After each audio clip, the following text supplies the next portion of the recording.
আসসালামু আলাইকুম ওরহমতুল্লাহি ওবরকাতু।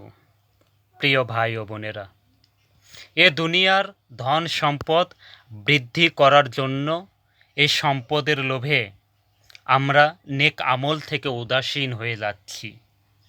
যদিও এ লোভে আমাদের চেষ্টার অন্ত নেই। সম্পদ জমা করতে করতে একসময় এসে আমাদের সামনে দেখি মৃত্যুর সময় এসে গেছে।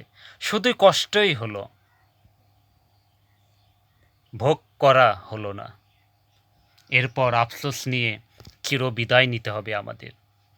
কবরস্থানে একা নিঃসঙ্গ হয়ে পড়ে থাকতে হবে আমাদের।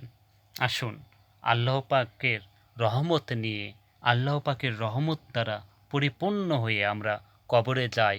সেই তৌফিক যেন আল্লাহ পাক আমাদের দেয়। দুনিয়ার ধন সম্পদের লোভে পড়ে যেন আমরা আমাদের জীবনটা বরবাদ না করি। আমিন। আল্লাহ পাক আমাদের সকলকে কবুল করুক। সকলে বলি আমিন। আসসালামু আলাইকুম ওয়া রাহমাতুল্লাহি ওয়া বারাকাতুহু।